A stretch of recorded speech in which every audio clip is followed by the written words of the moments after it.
Kim Allohdan taqvo qilsa, mushkulalardan chiqib ketadigan Alloh taolo yo'lni ko'rsatadi va uni kutmagan joydan rizqini beradi.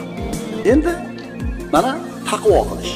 Kim ayol tanlashda Allohdan taqvo qilgan bo'lsa, Alloh azza va jalla turmushida bu odamni baxtsiz qilmaydi. Kim farzandlarining tarbiyasida Allohdan taqvo qilgan bo'lsa, farzandlari bu otaga oq bo'lmaydi. Alloh yo'l ko'rsatadi. Kim moli dunyo topishlikda Allohdan taqvo qilsa, Alloh bu bandani nima bo'lishdan saqlaydi? Muflis bo'lishdan saqlaydi. Bizning tilda bankrot bo'lishlikdan. Chunki halol topgan, halol sarflagan, sadaqa zakotini bergan, bu odam bankrot bo'lmaydi. Demak, Alloh taolodan taqvo qilar ekanmiz, hamma narsani o'rgatadi. Fattaqulloha va yuallimukumulloh. Taqvo qilinglar deyapti Alloh taolo. Alloh o'zi o'rgatadi. Alloh o'zi o'rgatadi.